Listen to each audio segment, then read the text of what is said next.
You guys are good to go. We're good? Okay, we'll start.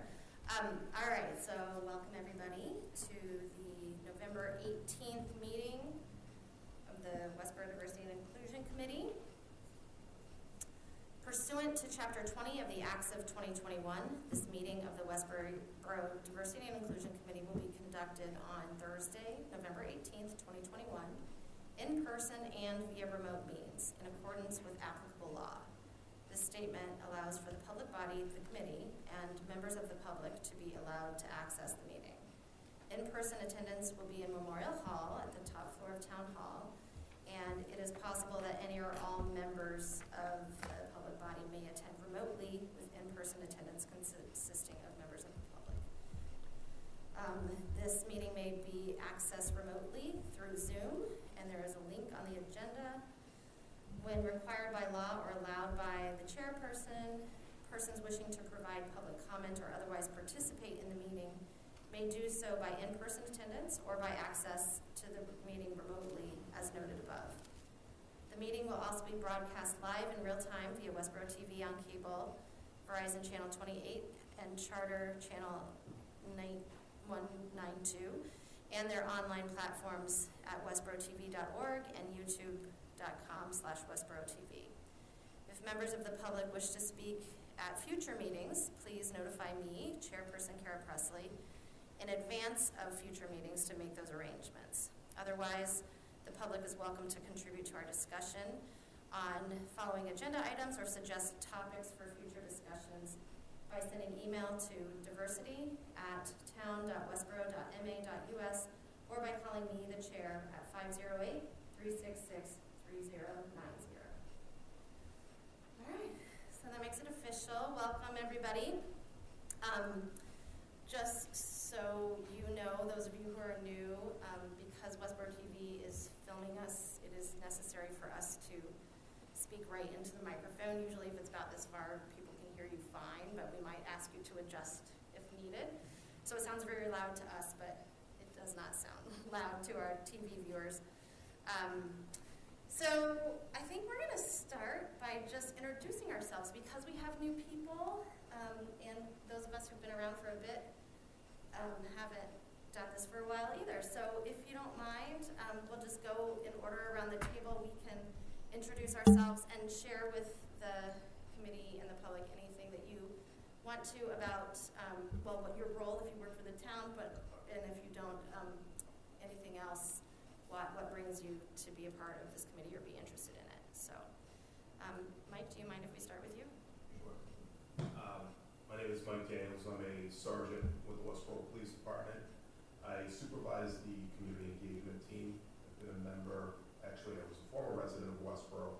I graduated from Westborough High School in 1995, so I've been around for quite some time. And I've been on the Diversity and Inclusion Committee since its inception, so I've been here for a while. I think it's been about 4 years. Little. Thank you so much. Yeah, I think since its inception, correct? I think so, yeah. So that's 2016. Yeah. Yeah, 5 years. Yeah. Hi everyone, I'm Donna Ling. I'm a resident of Westborough. I'm new to the committee, and I'm a parent here so we are in the school system here in Westborough. I'm a social worker by training, and I've been involved in different types of anti-oppression work over the years, both professionally and on a volunteer basis. So thanks for having me here. Thank you. Hello everyone, I'm Kola Rashid, and I work at the Westborough Public Library in circulation, and this is my second meeting today. Thank you. I'm Kara Presley.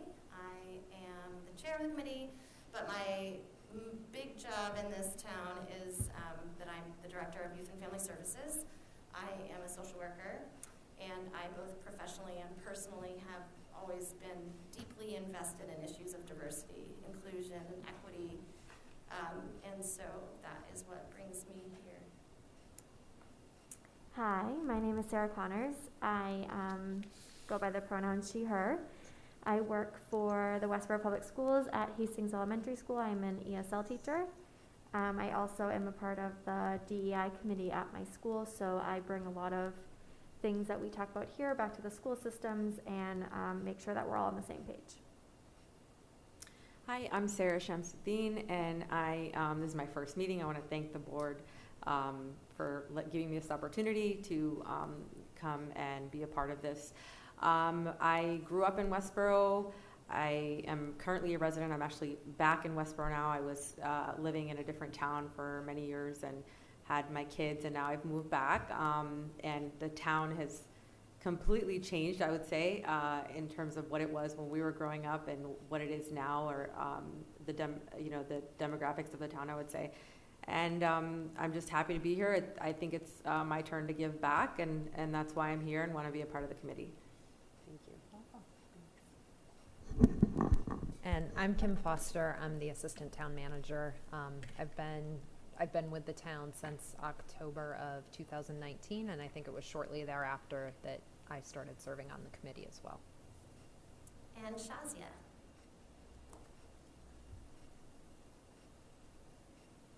Hi, I'm a Westborough resident. I have 4 kids that go to the Westborough school system. I mean, almost 4. One already went through it. And I'm very happy to be part of this amazing group and help everybody in town. Thank you. That's great. And just for those of you who are new, I'll just review the scope of I guess it's our charge, I think of it. It's not technically a mission, but it's the charge that was given to this committee when it was created, which is to review town services to ensure that services are provided equally and are accessible to all residents, and further, to identify ways to promote increased diversity and inclusiveness in town services, employment, and volunteer opportunities. All right, so we have a full agenda, but I think we'll get through all of it with no problem. We do have 2 guests today, which I'm excited to see shortly. But we'll start with just some updates on past issues that we've dealt with here. So since I've been in this role for a year and a half or so,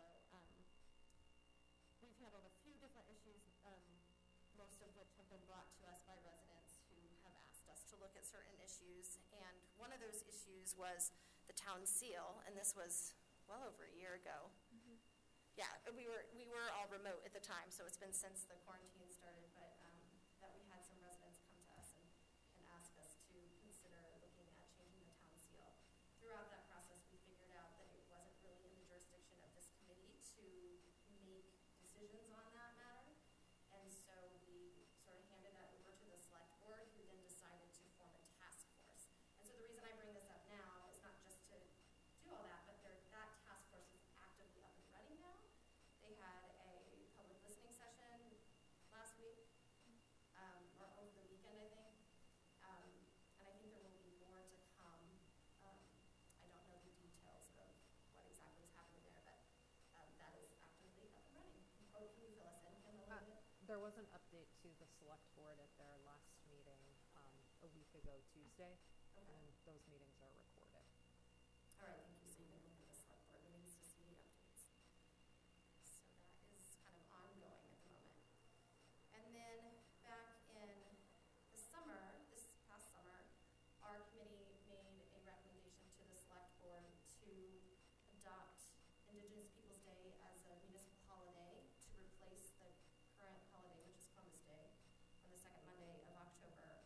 And after much discussion and much discussion by the select board and some back and forth,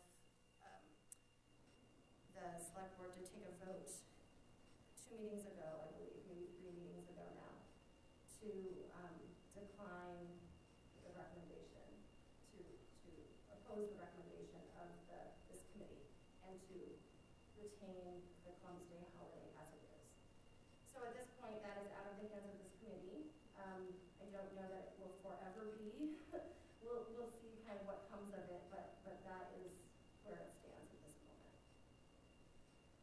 Does anybody have any comments or questions about those 2 issues? I do know that in town there is a group of people still working towards educating people around Indigenous Peoples Day. And as far as most people know, the schools have adopted it. So I don't think it's totally been dismissed, and people are still working to educate people and have open conversations around the matter.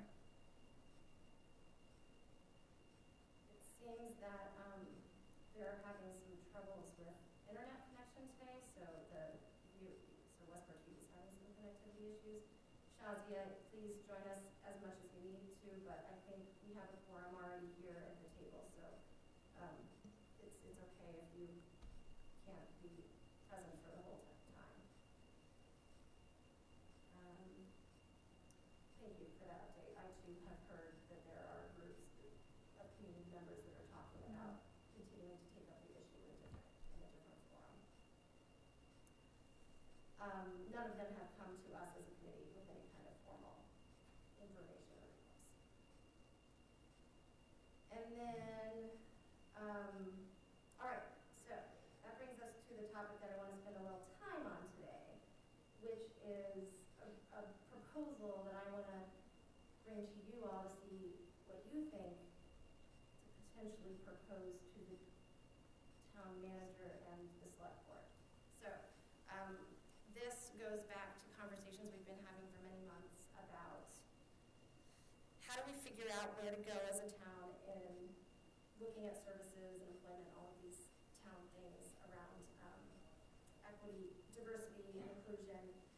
Like, where do we start? And we had come up with a list. We did a lot of brainstorming together, and we had some lists, and we were trying to narrow it down, but we could not narrow it down in a way that felt like feasible and realistic. And so at our last meeting, I sort of put on the table this idea, and now I want to talk about it a little bit more, about hiring a consultant to do a community survey. So that was one thing that was on our list of many options for where do we start. The reason I have narrowed it down in my own mind to that as a priority is kind of twofold.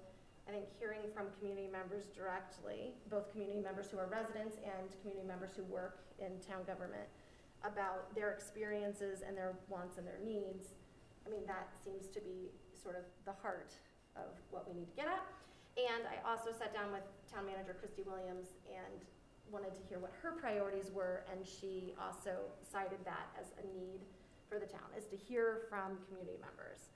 It's my understanding, maybe you can speak to this, Mike, when this committee was first formed, you all brought in like department heads to talk about what was happening in each of the departments around issues of diversity and inclusion. Yeah, so, that's it. Actually how we started, one of the premises that we started this committee on, but it never really moved forward because there was a lot of transition between members, and we really didn't know what direction to go in, but, when I looked at your email today, and I think you'll be pleased at what Kara's going to be proposing. Yeah. It's a direction moving forward, I think. Yeah, I think it's just a nice option. Yeah. And Christy had said it was really informative to hear what the services, what was happening, but it wasn't an action for improvement and sort of where to go from there. So I think the issue was that you had department heads talking about services that they could possibly offer, but you need the other side to tell you what they need. Yeah. So that's Yes. where the issues were. yes. So and the ability of this committee to do like the groundwork on some of this stuff is limited because we meet once a month and most of you are volunteers and it's just limited. So that's where the idea of hiring a consultant, and hopefully this is obvious for the reasons of their expertise, that although we're all passionate and we may have different levels of knowledge about issues of DEI, we, and when I say DEI, I mean diversity, equity, and inclusion, we are not experts, and so we just recognize that. So I also, many of you know that I sit on a meeting of diversity and inclusion leaders from across the state. So a lot of them are like chief equity officers or directors of diversity, equity, and inclusion in different municipalities across the state. And I've been meeting with that group once or twice a month for probably 4 months now. And I've learned so very much from them. And and from each other, we are all just teaching each other constantly about what's happening. And there are a few other people on that coalition that are like me, who are like committee chairs that don't have a paid role in that department, but we're all kind of have the same goals in mind, and some of them have done these community surveys. I spent time talking specifically to folks in Andover and in Lynn, and those are both towns larger than Westborough, but Andover's not significantly larger than Westborough. Lynn is a large city, but they both were, the people that I talked to there, the coordinators, were both incredibly enthusiastic about the value of doing a community survey. And each of those towns did it differently. I think the way that we would do it would be more similar to Andover. And there may be other models. I have not been able to get my hands on other models. So I welcome your input and questions and suggestions about how similar or dissimilar we would do this. So my thinking for today is that I'll talk about what I sent to you and what we've looked at a little bit. I can talk about what I think might be the budget for that. And then, believe it or not, annual town meeting is coming up. I mean, it's March, that seems far away, but the way the budget process works here in the town, we need to have a proposal for an article on the warrant.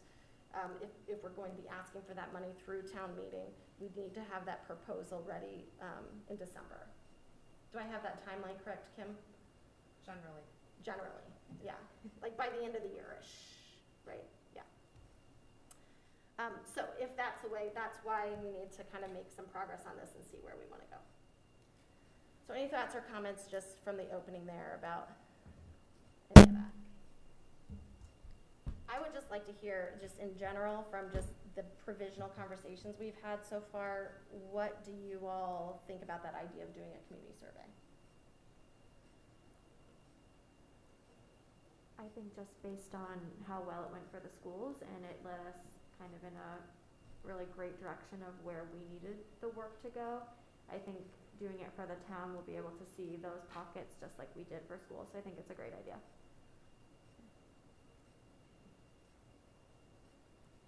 All right.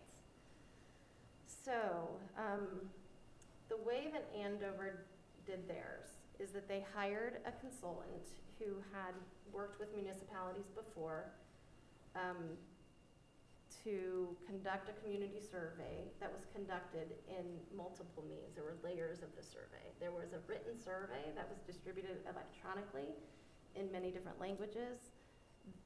Residents also had an option to fill out surveys on paper, if I remember correctly, and there were focus groups also conducted in multiple languages, if I remember correctly. And then the consultants compiled that information into a report and made recommendations to the town.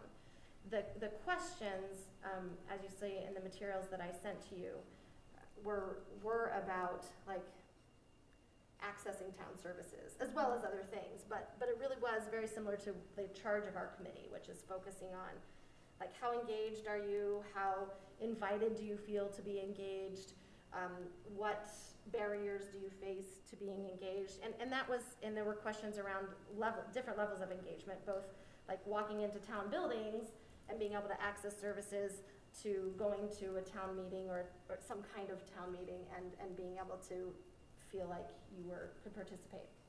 And so all of that information was compiled and then written into this report.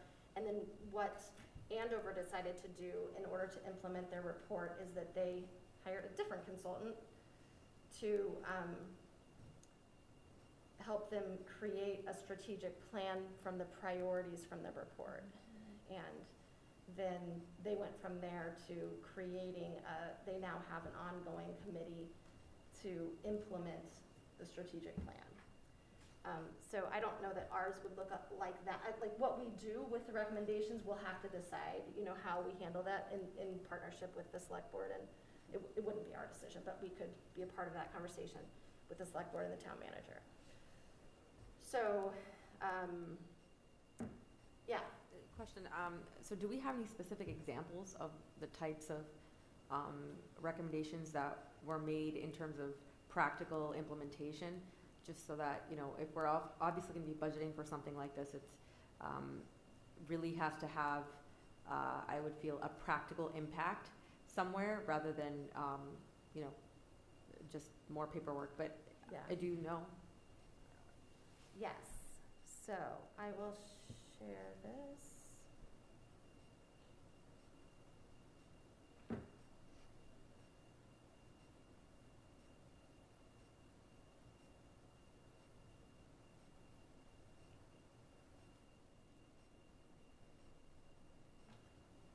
All right. Here is the report from Andover, and here's the recommendations.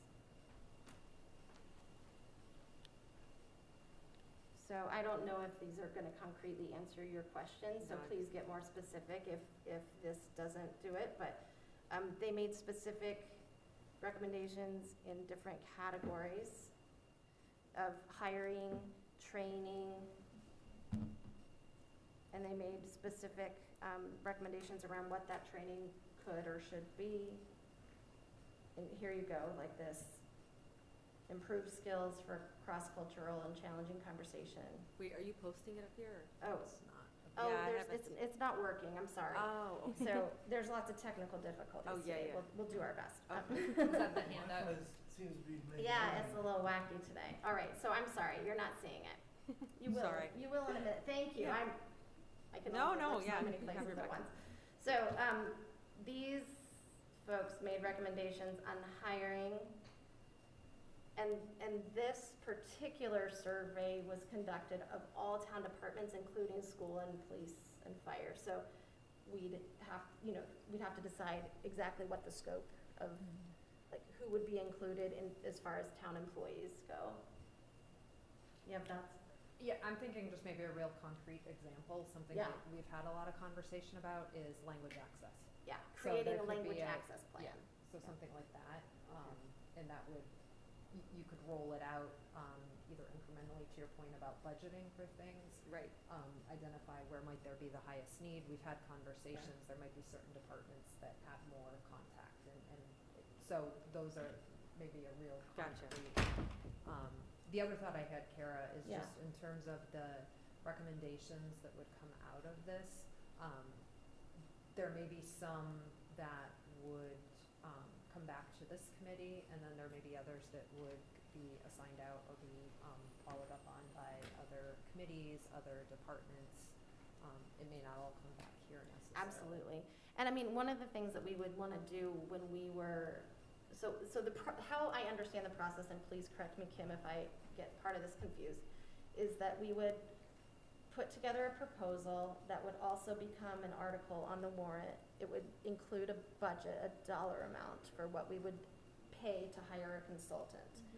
And then, if approved at town meeting, separately, we would put out, through the procurement process, am I saying this right? No, not really. We'd put a request for proposals from potential consultants. And we would define, and we, again, being probably us in combination, oh, okay, Kim, go ahead. I'm The doing way, my best. no, and I think, I think there's some, so I think the first step would be a recommendation to the select board Okay, to bring, to move forward with this type of project. okay. With the anticipation that we would seek funding in March at town meeting. I think at that point, it would likely, part of the discussion with the select board would be, committees don't typically oversee this type of a process, so it would probably find a home. I think the most logical place is likely to be the town manager's office. And then there is a process of developing a proposal, which I think this committee would have input into. There's a couple ways you can draft an Okay. RFP. You can identify what it is we're looking to get out of the project and ask consultants to propose the methodology to get there. We can identify certain aspects that we know we want community input, we know we want a survey, whatever Yeah. those components may Yeah. be. So it's also has the benefit of getting sort of that expertise from the consultants out there to maybe figure out other ways to get this information. And then oftentimes what we're able to do is get that RFP, the proposal, out ahead of town meeting. So we're going to town meeting with a concrete cost. Okay. We actually did that with the staffing study. I think Okay. that was approved the second time around at town meeting Right. because we were able to go forward with a firm cost. Okay. So what That's you do, you helpful. put the proposal out, we have to follow procurement laws. I know this is getting into the weeds, but it's under the procurement laws, we can put the proposal out and we just identify that its award is subject to funding at town meeting. All right. Thank you. So, sorry, I didn't mean to. You do not be sorry. That's exactly what I needed. That's the process. And so then I where, think the way it would likely work is once the consultant is on board, obviously we're hiring a consultant because we recognize they have the expertise, they would move forward with the project. And then at the point at which they had recommendations, and potentially help us develop an implementation plan, I think that's where it would likely come back to this committee. And the board. I mean, if the board is sort of commissioning the study, this would also go back to them. But I can see this being a number of things might come out of it, not all of which come back here. They may, they may belong in other places Okay. as well, which is And- great. by when, with all of those things in mind, by when should we have a proposal to the select board? I would think likely December. I'm trying to think when warrant articles are due. I should know that off the Yeah. top of my head. I'm just trying to think if it would be before or after our next meeting. Probably before. Yeah. Okay. And again, I think what you're going to the what we are going to the select board with is a recommendation to engage a consultant and I don't think we actually have to give the select board what we think that RFP or proposal would look like. I think if we identify generally the work we would have the consultant do and really what we're looking for the study to provide. Okay.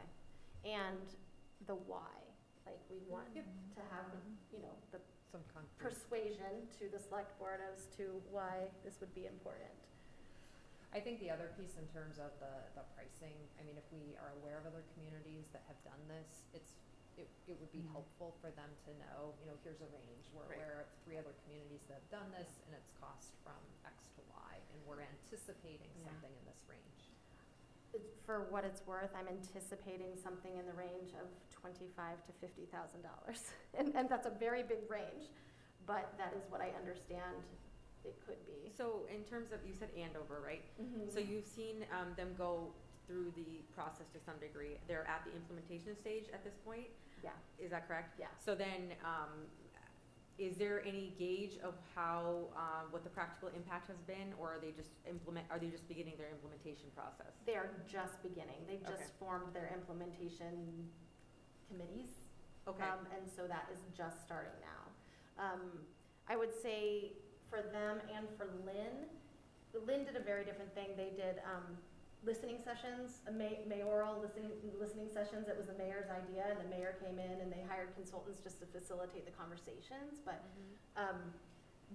out of both of those, both this formal survey and those listening sessions, both of those communities decided to hire full-time diversity, equity, inclusion people. But in the case of Andover, it wasn't until after they went through that strategic planning process to really ensure that that was going to be useful to the town. So is there not a point at which, and this I'm thinking purely from a budgeting standpoint, right? Because again, like all that goes through my head is, impact, and how much money is being spent, behind all the prep, and then we have a result of, very little.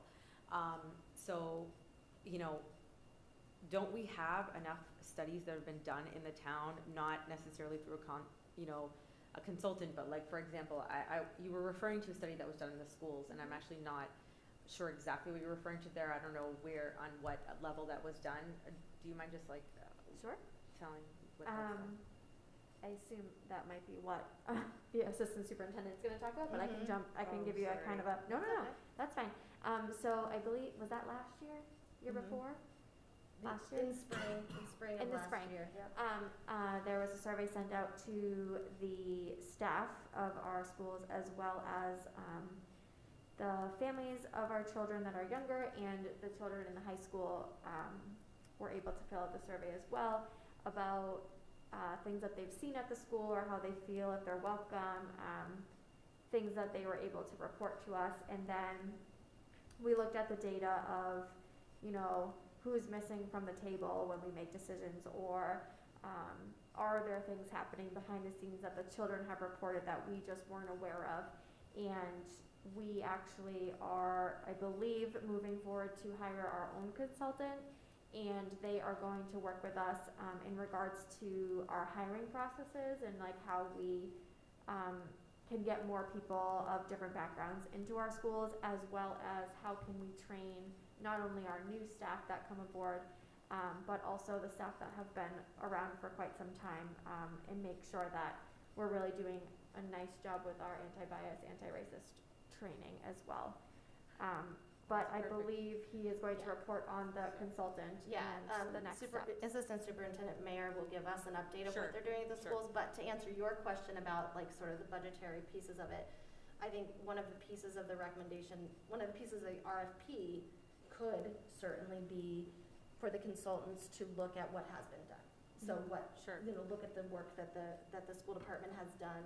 Or perhaps for us to work in conjunction with them, right? I mean, I'm not sure how that works, but again, in order to, if there's been a vast, we'll find out more obviously, study done, and you've hit the correct demographic audience for that in order to understand what the impact is and how it's, what's happening in the town on that level, then that may be sufficient for us to work off of, and potentially, I mean, you know way more, but I'm just saying potentially, and look more towards the recommendations, and perhaps working in conjunction, and if the schools have a consultant already, perhaps, we can piggy bank a little bit and not have to, something like that, just a thought. And I know other communities have done that. So Needham is a community that hired consultants to do very similar work that they're starting to do in Westborough right now. And then the consultants that were working with the schools then started working with the town on employment and other recommendations. So I do think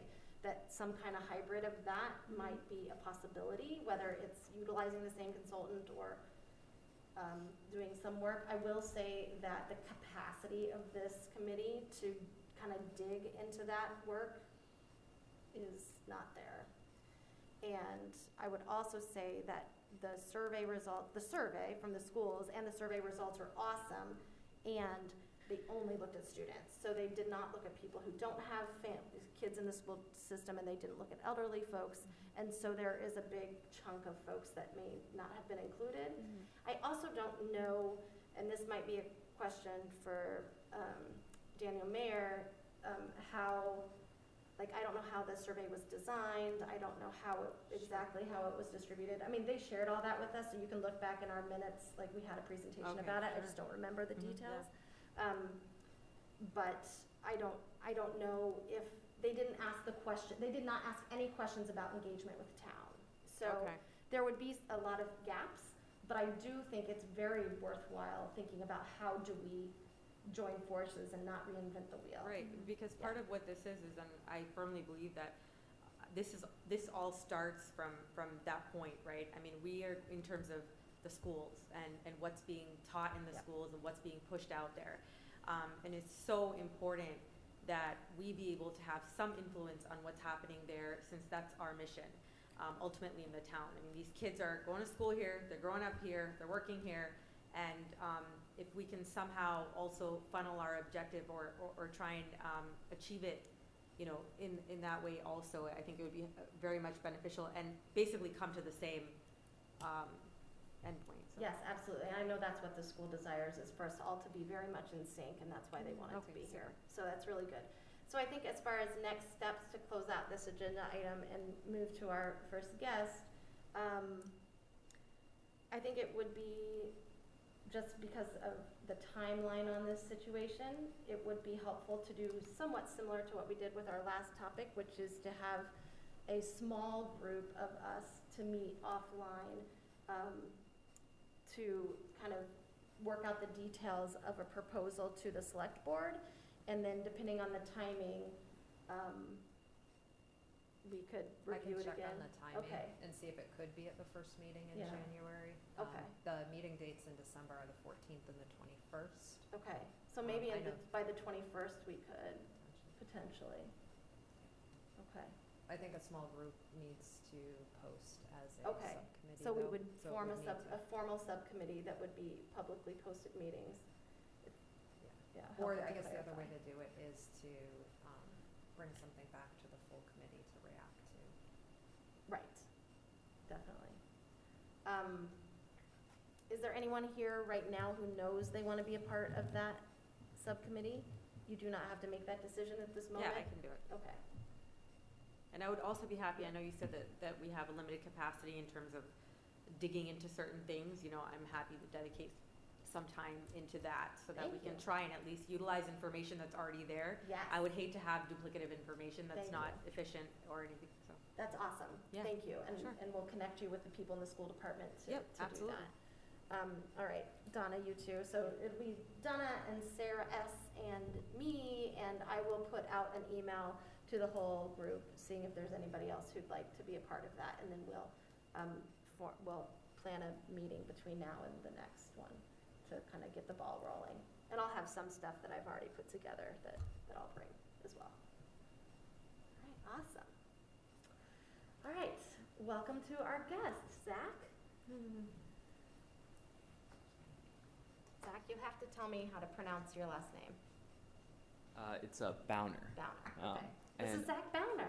Yeah, I hope I'm not throwing a wrench in things by trying to use the projector here. Yeah, we're Um, having some technical issues, so I'm okay. not sure You might how be well it okay, will work. Try though. because Alright. you Yeah. might- Oh, you heard it. Here comes our tech person. Yeah, you might be. I saw some movement. Yeah. Yeah, Okay. flashes. It's a good time. All right, now I think I have to drag it. Yeah, okay. Oh, Woo. yeah. Thank you. Okay. Now let's see if it full screens. Perfect. So Zach Bowner is our economic development coordinator for the town of Westborough, and he and I were talking, and I learned about some of the cool stuff he's doing to grow inclusion and diversity around engagement with. Well, you just tell him what you've been doing. Tell him what you've been up to. I think it's great. Certainly. Well, first of all, thank you all for inviting me. I'm very happy and honored to be here to tell you a little bit about what some of the work that we're doing in the Community Development Department around increasing our outreach to minority and women-owned businesses and hopefully coming up with better ways to support and engage them. I also want to thank, this is part of a larger project that we had been working on called the Local Rapid Recovery Planning Effort. And so, I'd like to thank all of the community stakeholders who helped us, kind of work through some of the challenges to, economic revitalization in that plan, and as well our partners at Haggerty Consulting who helped us develop this plan and the final report. So starting off at a high level, how did we get here? And I'll say a little bit about the LRRP here as well, is in the fall and winter of 2020, the Commonwealth of Massachusetts made available technical assistance to any municipality that wanted it and that applied for a targeted area of their community to focus on COVID-19 economic recovery. So to come up with a plan, a set of, depending on the size of the community, anywhere from 5 to 15 projects that are aimed at trying to revitalize that specific study area as we come out of the COVID-19 pandemic, fingers crossed. As part of that process, it was a 3-phased effort.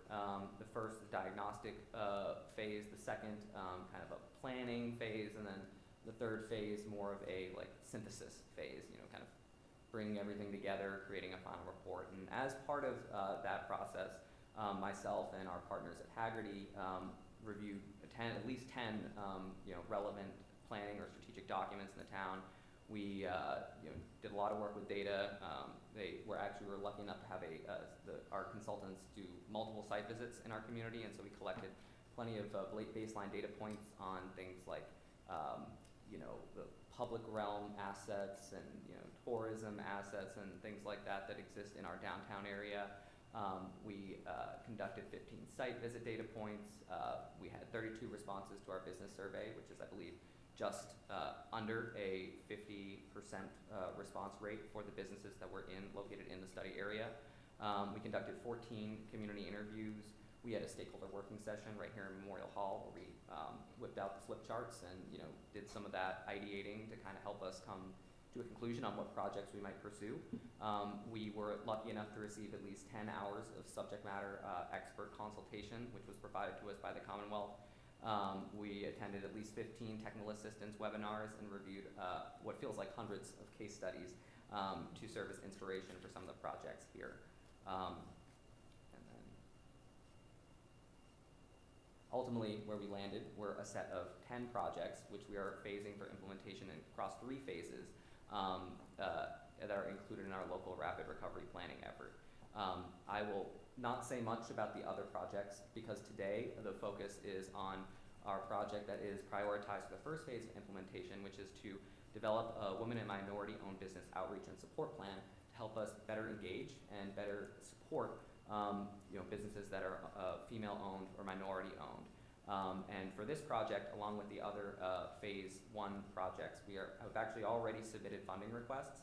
And so this project, we have earmarked $30,000, which we have asked for already through a grant application, which has been made available to us by the 495 Metro West Partnership, our regional economic development organization. We have not yet heard back about whether we will receive the full amount or any, but we are hopeful, and hopefully in the coming weeks we'll get some clarity on that and be able to move forward with creating some kind of RFP and starting to look at technical assistance vendors to help us create this plan. I think at a high level, the spirit of this plan, of this project, is to seek external assistance to help us really try to diagnose what are some of the issues, the tangible issues that our minority and women-owned business community are facing, and what are some of the tactical, better ways in which we might be able to engage them to surface those in the future and to continue to support them and bring them into the fold with our broader business community. So start taking a step back towards more diagnostic type stuff, and I probably don't need to tell this group all that much about this, but I think we have heard loud and clear from both members of the community and more academic research that COVID-19 has had significant disproportionate negative effects on our minority and women-owned businesses. MWBE is an acronym for Minority and Women Business Enterprise that is used by the SBA. And so just a couple statistics up here that I think speak well to how disproportionate the effect has been is that for businesses that have looking at income loss as a result of the COVID-19 pandemic, firms owned by men are significantly less likely to have suffered income loss relative to firms owned by women. And then similarly, in thinking more from also like a property owner and potentially tax-based perspective, firms that are white-owned are significantly less likely to have missed rent payments than firms that are minority-owned. And then there is a whole slew of other research and evidence out here that shows how the COVID-19 pandemic has, in very many economic, real ways, adversely affected not just the business community, but the minority and women-owned communities on the whole. Additionally, Westborough's business community, and for context as well, I'm a relative newcomer to town. I started in my role in March, and so I've been learning about Westborough through this process, and this actually came as a slight surprise to me as well, is that Westborough's business community is more diverse than you think, especially when you compare it to Worcester County, our county. There's a higher share of minority business enterprises in Westborough relative to all firms here than in Worcester County as a whole, and the same holds true for women business enterprises as well. And so that came as a shock to me initially because, when I came to Westborough and started meeting a lot of business owners, the business owners that I was meeting weren't, our minority business owners or, that many female business owners either. And so to see these statistics and realize that we're actually more diverse than the county as a whole started to get us thinking about, why didn't we know that, or why didn't we feel that, and why don't we hear that much from that segment of the community?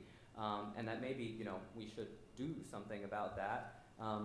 And even if we don't, because we haven't, done an amazing job engaging those segments of the community. I think the first step is to, one, try and bring in some assistance to help us think through, well, one, how can we better engage that community in the first place? And then two, where are the areas of support in which they, need assistance from the town or need to be supported by the Economic Development Committee? And so that led us to the kind of the vision for this project, which is to kind of create a plan to think through how we might engage and support those businesses. And I think, because we didn't have much to go off of, it's almost like saying that we need to, do some more research before we actually figure out, where we're going to spend our time and where we would spend, potentially even more, money. But to give you a flavor of what some of the potential recommendations that might come out of a study or a plan like that would be, on the right-hand side of this page, I've listed some of those things. So, we might try and look at creating more permit applications or other rules and regulations in different languages. We might prepare more outreach materials in multiple languages. So, for that one, for example, the EDC is working, and I will hopefully launch a newsletter to our, business contact list starting in January of 2022. But having that newsletter in multiple languages and, asking which languages that should be in is something where we would need some guidance. Additionally, things like, creating business interest groups for our female entrepreneurs, female business owners, minority entrepreneurs, minority business owners, promoting supplier diversity both within the town and by doing things like connecting MWBEs with the resources they need to get certified so they can better win contracts at the state level or with other communities that are around this area or, in the city of Boston. I recently met with Boston's strategic procurement person in their economic development director, and they've done a lot of great work there that I think, we might be able to look at as a model if we do get there and if this, project points us in that direction. This is a little bit more about the Minority Women-Owned Business Outreach and Support Plan, kind of with the specific action item, which I think I've already talked enough about, a little bit of the rationale, and then, beyond the numbers, I think, one of the things that we heard from our community interviews anecdotally was that there's not a ton of engagement that we have historically gotten from that segment of the community, even though it is large. And it is growing. I think one of the statistics that as we did this process shocked me was that, and I believe this was reported in the Community Advocate, that 45% of Westborough high school students are identified as people of color, which is, I think, an indication that going forward, this community is getting more diverse, as with, the Massachusetts, Worcester County in the United States, and that we need to angle ourselves to be ready for that kind of diversity and support those kinds of populations, especially as those high school students have great ideas, start businesses, and are looking for space in the community in which they grew up. Additionally, we outlined some KPIs, things in which we might track to see the impact of work like this, things like, what is the rate at which, minority businesses and female-owned businesses start joining our local business organizations like the Chamber of Commerce or like, the EDC. How many more minority women-owned businesses has my department or the EDC contacted and outreached with in, the year or two since drafting this plan, things like that. And then we also identified, some key implementation partners, which is part of the reason why I'm here. Is, obviously a team of D&I consultants to help us think through this plan. Having, I think Westborough is very lucky and, in many respects ahead of the game by having a diversity inclusion committee like yourselves. And, as we start to embark on this process and eventually form a stakeholder committee, I think, I'd love to have some representation from this body in those conversations. The Southeast Asian Coalition of Central Massachusetts is also a group that we'd like to engage as we get on this process. And even in the LRP, we've already had engagement from the Center for Women in Enterprise, which is, we're very lucky to have right here in Westborough, right on Milk Street. And their director was deeply involved in our stakeholder process and is, one of the reasons why we decided to go after a project like this. This is maybe a little in the weeds for this discussion, but a high-level roadmap of what we would do to really get this off the ground. And then finally, unlike many other projects, I think this one comes with some risks as well, and I wanted to outline that. The project, like I said, is almost punting the real support down the road by saying that we need to study this and we need to figure out what we need to do. But eventually that might lead to more projects that would require staff time or would require funding or things like that. Additionally, I would be remiss if I didn't acknowledge that we're sort of lumping minority and women-owned businesses together here, and women-owned businesses and female entrepreneurs have different needs than minority-owned businesses and minority-owned firms. There are different sets of challenges, and so different solution space might be needed for each. And so, while we are trying to address both, I think as we continue to work through this process, it's important to note that these are distinct groups with distinct issues that they face and every day. Additionally, things like turnover rates on committees and staff may hinder the progress of a very long-range project like this. Other parts of the community could feel alienated at times from a focus so specifically on subsegments of the total population. And then again, I kind of touched upon this earlier, but once we have a plan, we might lack some of the capacity to kind of go out and implement that. And then I guess that's all I had prepared today, but essentially this is a project that we're hoping to work on that I'm very excited about, because I think that especially as we look to the future, into the 21st century, one of the main functions of my role is business recruitment and business retention.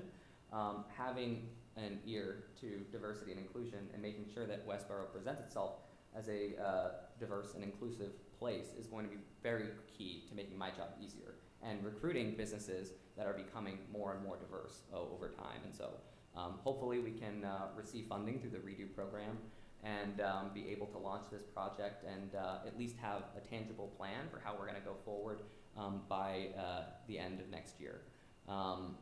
And I will be sure to keep you all in the loop as this progresses, and I will be definitely emailing Kara to see if we can get somebody involved in that stakeholder group once we have a better understanding about the project funding and are ready to kind of launch it down the road. But I'll leave some space and some time for any questions or thoughts and feedback as well. Although I will say the plan has been submitted to the state, and so it is relatively final, but minor tweaks here and there are somewhat acceptable. I will just say that you came in on the very end of the previous conversation, but what we are talking about is proposing to hire a consultant to do a community survey around DEI and community engagement with town services. So as you and I had touched on earlier, I think there might be some opportunity to collaborate in our efforts with how we do that formally, I think remains to be figured out, but I think that there is some overlap in what you're doing there to what we aim to do ultimately. And that's also one of the reasons why I wanted to come here, and one of the reasons why I reached out to Kara initially is because I saw on one of your agendas that you were talking about this, and one, I want to make sure that I'm not stepping on your toes, and I want to make sure that we don't do any double work, and to whatever degree that this is, I think, the project that the LRP has proposed is very, very business specific, and I'm sure that a wider audit of D&I practices is also needed. But we just want to make sure that whatever we're doing together, and we're doing collaboratively and in lockstep, and that we can hopefully have a better product as a result of that.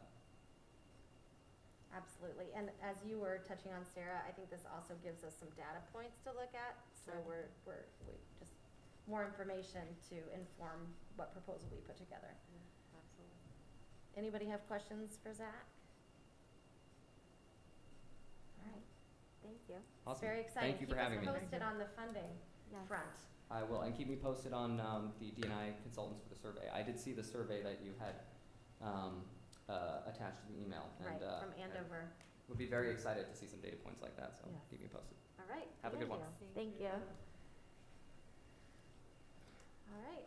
Now we get to learn from our next guest about what else is happening in town. You guys are having a busy day. We are. Busy agenda here. So I love it. I had no idea it was this formal. So I know. I didn't It's know, so, like it's so I wasn't fancy. coming, for a formal presentation, but I felt I had a few minutes to prepare. So If you have have anything you want to show us, there's some plug there you can plug in. And I will, I guess. You don't have So let me to. ask you this, first of all, are we televised?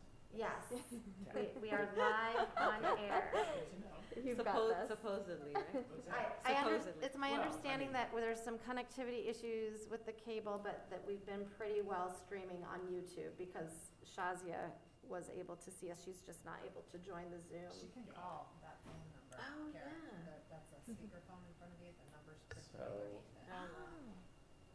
it. It's nice to see everyone here. I think I know many of you, but not all of you. So, Sarah, of course, Yes. from the school system, Kim, Kara. I do not know Donna. I know Mike. I do not know, is it Cola. Kula? Pola. Kula. And Sarah, have we met? Maybe at some point in our lives. Okay, so can you just give me some context? Is it okay, I know your association with the police department and Sarah's with the schools, Kara obviously, but. Yep, we have actually Donna and Kola and Sarah are Sarah and Donna are brand new today. Okay. And Kola, this is her second meeting, so please introduce yourselves since Daniel knows the rest of us. Hi, I'm Donna Lang. I'm a resident here and a parent of a child in Westborough Public Schools.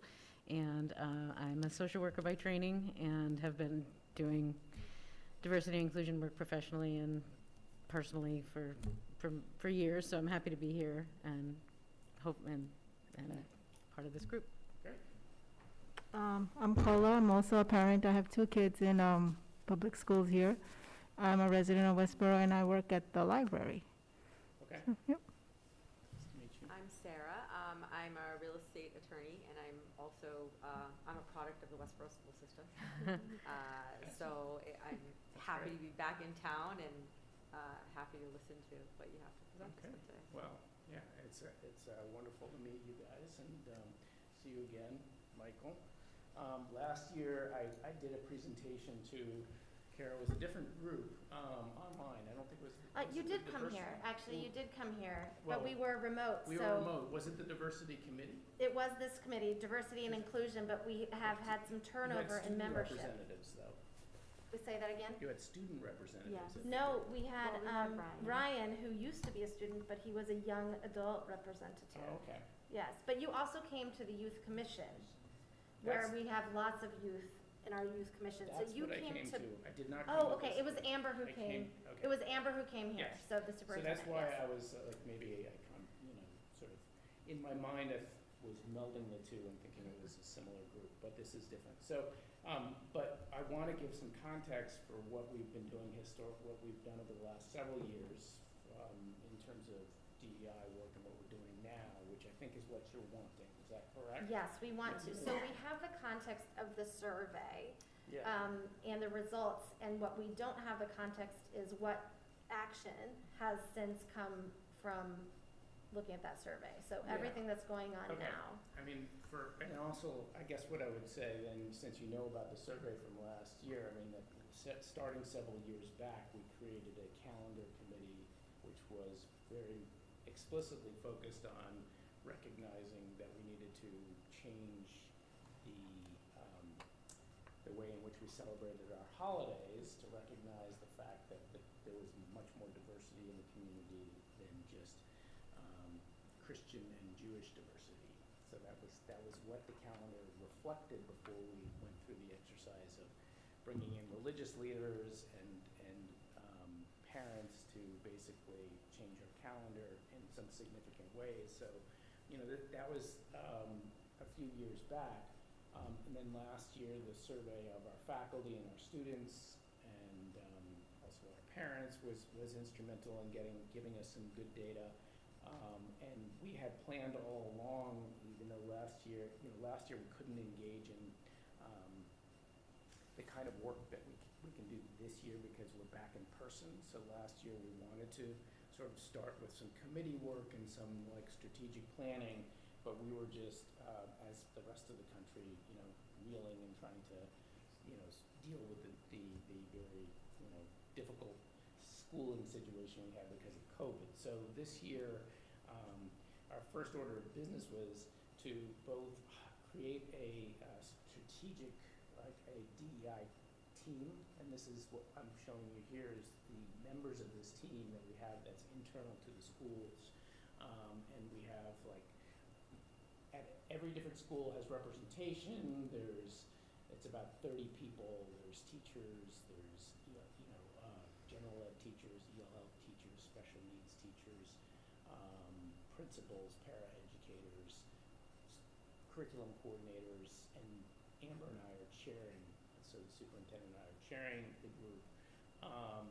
And the purpose of the DEI team is to basically mirror to, I guess, what you're doing at the town level, is to figure out what's our best strategy to move forward to become more inclusive, to become more diverse, to work on, to define our terms, to, what do we do as a district to move forward in a productive way. And one of the very first things that we had decided to do besides creating this team was to partner with a consultant who would work with us to think through those issues at a leadership level, and that's where this Liza Tolleson comes in, and some of you as parents may have heard about her because of our push notifications, and that Liza is a nationally known expert in this field. She is a facilitator and educator. She helps with strategic change plans, developing strategic plans, helps with the change process. She puts on workshops for educators as well as parents and students. And so we found her after considering a variety of people to work with. She's very high energy, smart, approachable. She has worked with now the leadership team on our initial workshop. When I say the leadership team, that's all our principals and our directors and the central office, senior staff. So there's like 5 people in the central office that make up like our cabinet. And so she worked with us. The initial goal was you need to figure out, first of all, you need to define your terms. And so what do you mean when you talk about diversity? What do you mean when you talk about equity and inclusion and justice? And she helped us sharpen our definitions and to get on the same page. She says this kind of work really is essential for you to be sort of thinking, having the same terminology, and then thinking through what are the best ways to approach the conversation. And so part of her training too is how do you engage in difficult conversations? How do you keep people who are coming at it from different lenses at the table? And then what is the strategic plan you want to put in place to move your conversation forward? So we worked with her during the month of October, really, into early November. And then the plan for us was to have a second tier of leadership that would be trained in get the same workshop. So the first group is about 25 people, and the second group are department heads and curriculum coordinators, and also our student service coordinators. Each building has a student service coordinator. So they really are sort of work in tandem with the leadership team. We have so many different people who are working for us that it's important that we get the second sort of tier of leadership involved. And so they're getting the same workshop starting this Friday. It's a 3-hour, they do 1 hour, 2 weeks to do your homework, another 1 hour, 2 weeks to do some homework. So it's 3 hours spread over like 6 weeks, 5 or 6 weeks. And so we feel like we're off to a really nice start in terms of our relationship with I'm Liza. sorry, Daniel, Yeah. will you move that microphone just a bit closer to you? Thank you. Sure. Yeah, that's plenty. Yeah, so I think we're off to a really nice start. She's given us some really important things to think about. She's also had one parent event for us that, did any of you participate by any chance?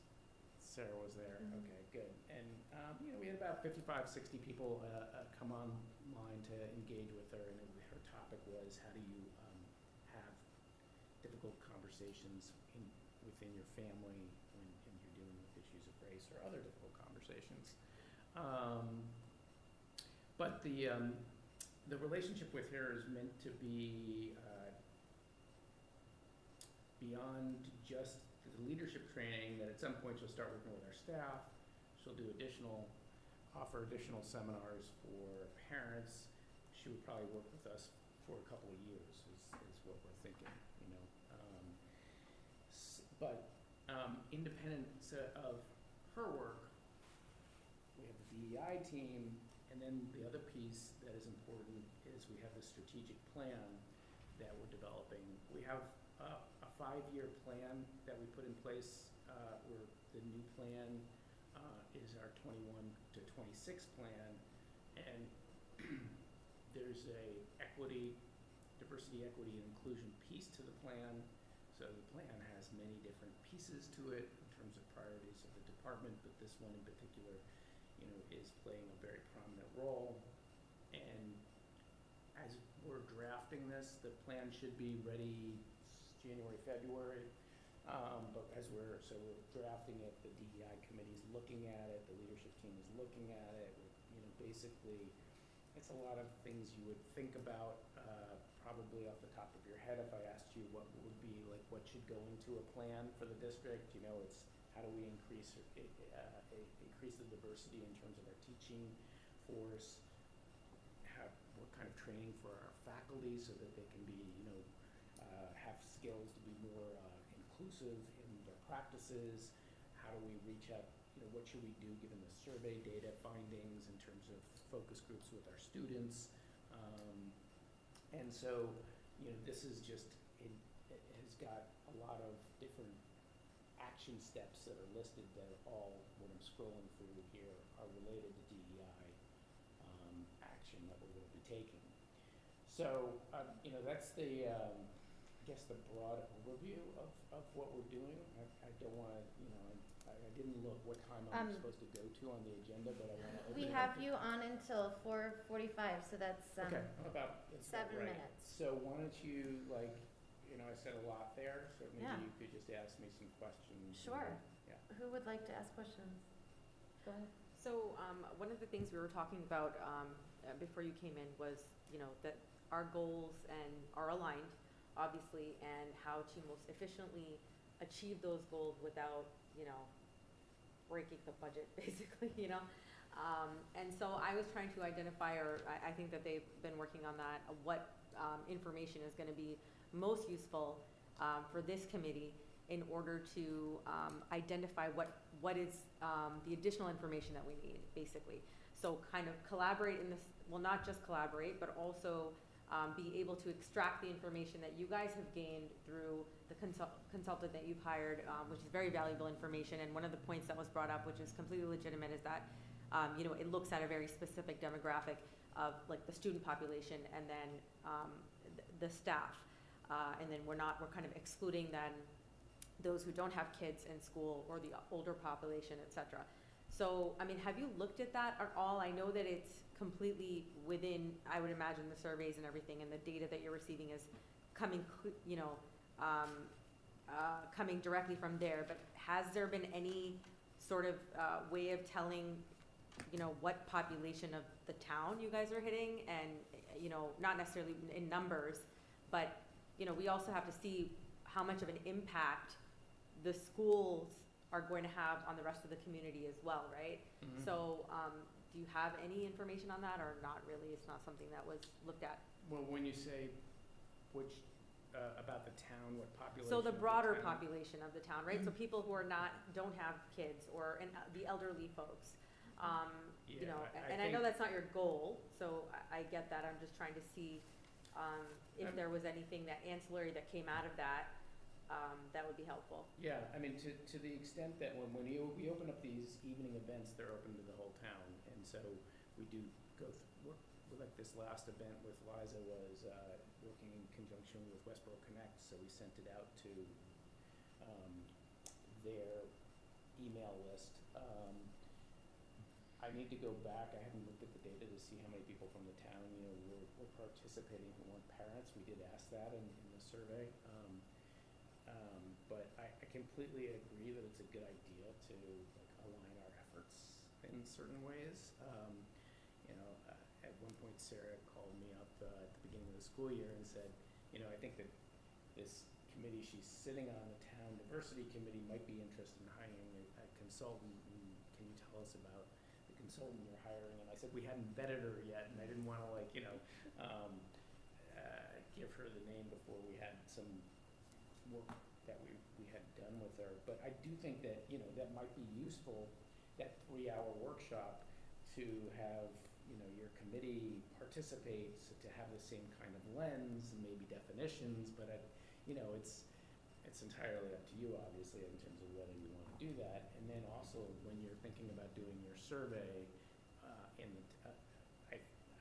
I'm very interested in that. I would love to see, I guess I'll look at the Andover Survey, and I find it interesting that you're going to hire a consultant.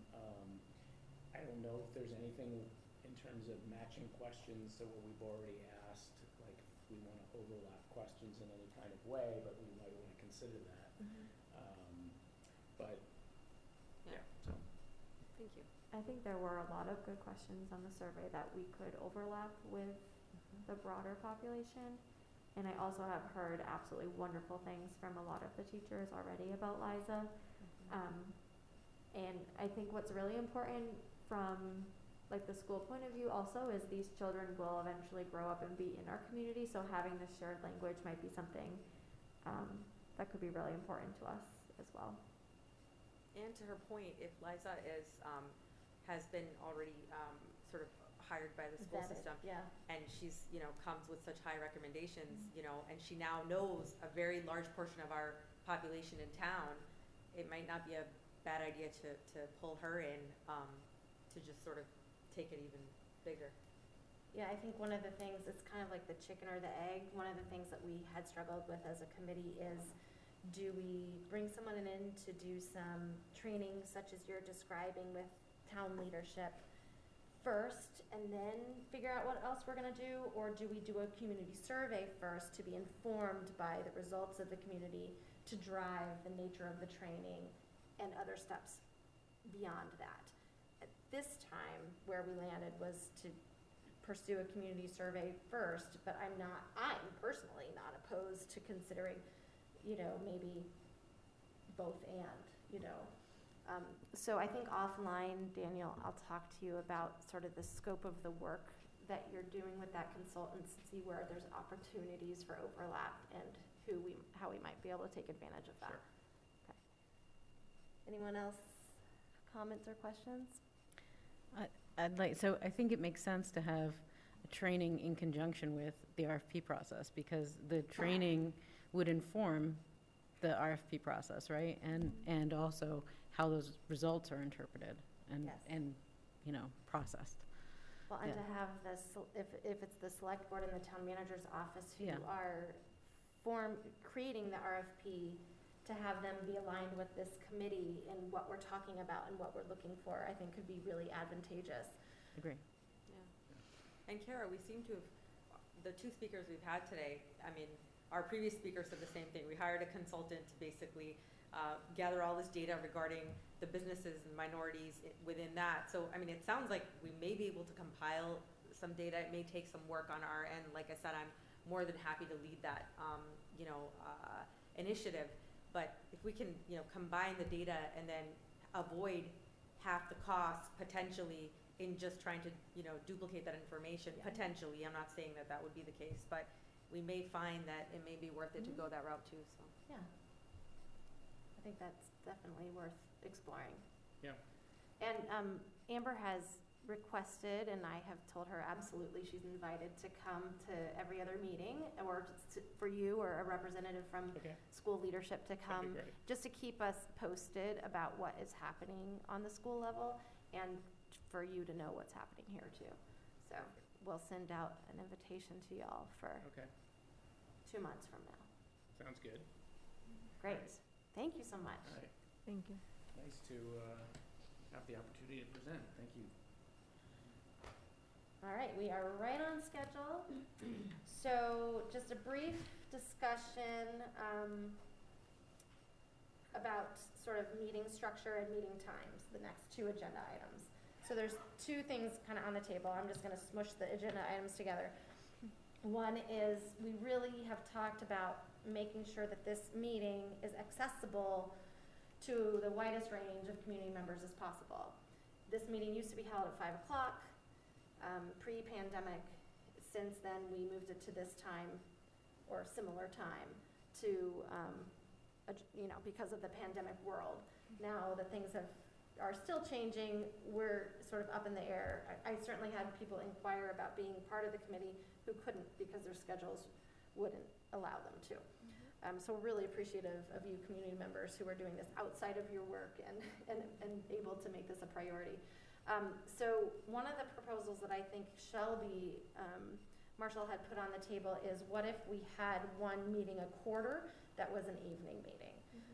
Or something like that, to increase accessibility. So just want to see where people's feelers are around that right now. I'm all for it. Yeah. I think if it helps with people's access to us, I think, how can you be against it, really? I would propose we look at a Tuesday evening for the reason that town hall is open late on Tuesday night, and if we're ever interested in pulling other staff, department heads, other staff in to participate or to receive updates, that would be beneficial. Great. The thing that might be challenging is we would need to make sure it doesn't conflict with the select board meets on Tuesday evenings, and their meeting times range from 5:30 to 6. So what some committees do, they will look out and set, the next 3 or the next 6-month meeting dates. And I would suggest maybe we do that so that we agree, the next 6 months, these are the meeting dates, and presumably 2 of those would be later times. What do you think about that quarterly? Yeah, as that's great. opposed to some other. Okay. All right, I'll do that. I'll coordinate with your office to see what the schedule looks like and propose some evening dates. Is there anyone here who for Tuesday nights would not work? Just so we make sure we have a quorum there. Okay, good. I will look into that. And then I am thinking of adding some kind of like open forum type of thing to this meeting, similar to what the select board offers, to again invite the community to engage and bring to us issues that we might be interested in and might pursue. So it would be no more than 10 minutes. It could be 5 minutes, at the beginning of each meeting, where anyone could come and we would put it out to the public, requesting that they let us know in advance if they're going to, but also respecting that people might be able to just come and talk to us. I think that's a super idea, and I was actually going to propose the same thing. And perhaps we can make that, since we're having our evening meetings, I do think that 3 p.m. is a tough, 3:30 is tough. It's a tough sell for a lot of people. It's also a time when the kids are getting out of school and all of this. So perhaps we can make that, focus our attention around those quarterly meetings to encourage folks to come and, I like that. Have like a more robust open forum on those Sure. meetings that we meet in the evening, and maybe a simpler, shorter forum for the regular meetings. Just so everyone's aware, under open meeting law, when you do an open forum, it's typically an opportunity for residents to address the committee or the board. There's not really a dialogue back and forth, so we need to be clear. If people are coming and asking for things, it's not an opportunity to engage. What sometimes can happen, depending on the request or the comment, perhaps it ends up as a future agenda item, but because it's not an agenda item, we have to be careful that we don't get into discussion. Thank you, that's with the helpful. Presenters. Okay, so as we launch that, and I'll put it in the next agenda, we'll make sure we announce to the community that is the format that it will be. The board has a policy. We're also about to release a committee guidelines, committee handbook, so there may be some guidance in that. I think one of the things, if individuals come, you also want to limit the time that given given the nature of it, it's typically time limited, maybe 2 minutes per presenter. Right.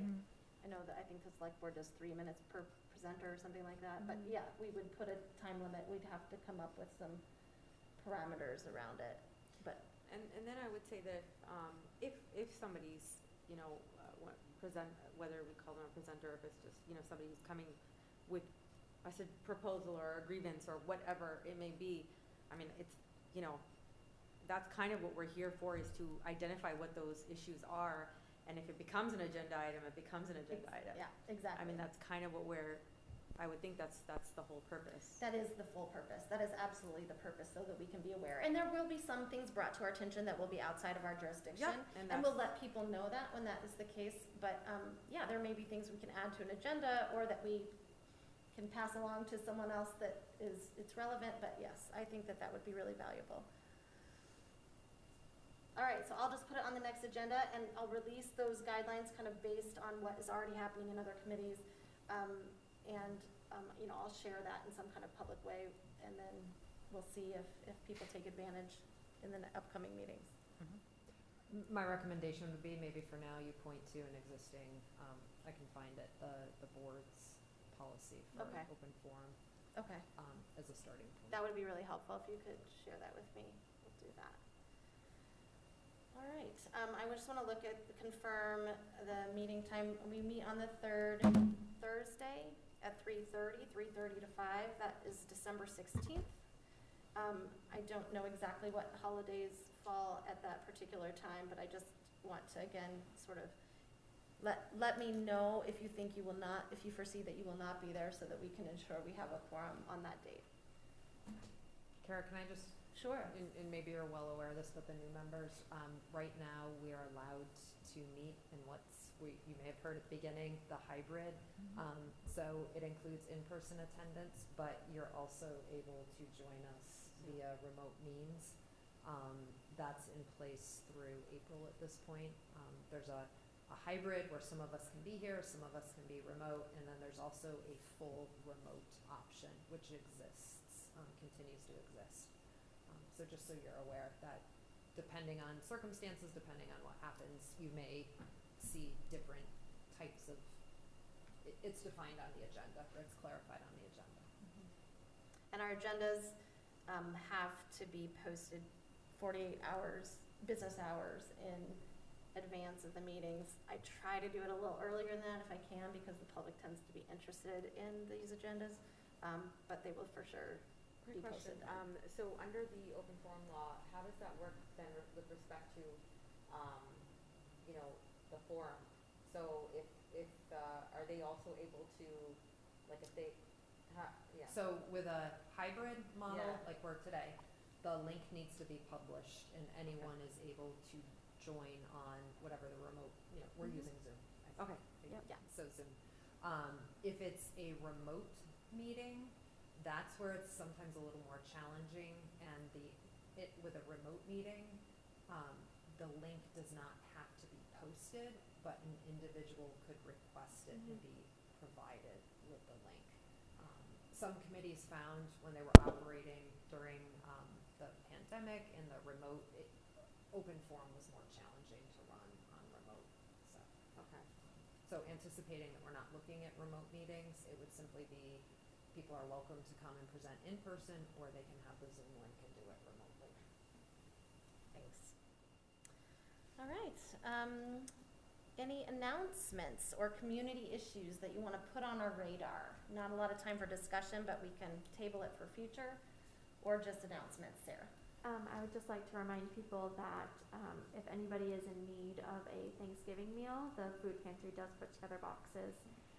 You do not need to provide any proof of being legal in the United States of America. They will ask you for your address, but that is just for their records. So anybody in needing of food for our Thanksgiving holiday that's coming up next week, please go to the food pantry because they are wonderful.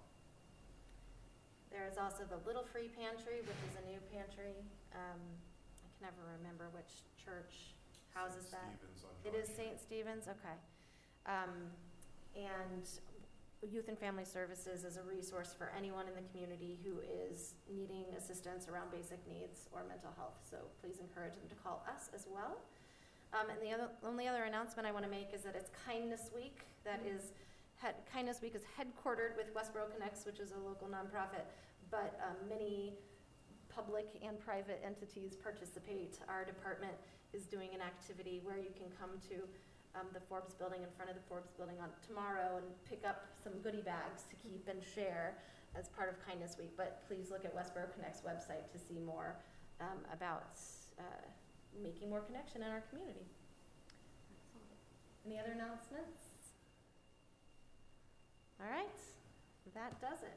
We are done 3 minutes. Oh, I need a motion to adjourn. Motion to adjourn? We haven't done this for a couple months. May I have a motion to adjourn? Somebody just needs to. So moved. Okay, Donna motions. I need a second. I'll second. Sarah. All right, and since everybody's here, we can do a vote by hand, raising. I do it roll call because Oh, we're we do need hybrid. to. Oh, because Because we're we're- hybrid, even though nobody's there. Okay. So I'm gonna call your name and I'm gonna point to you or whatever. You say your name and you say yes or no if you are in agreement of adjourning. Mike. Michael Daniels, yes. Donna Lang, yes. Kola Rashid, yes. Presley, yes. Connors, yes. Sarah Shamsuddin, yes. Foster, yes. All right, it's official. Thank you.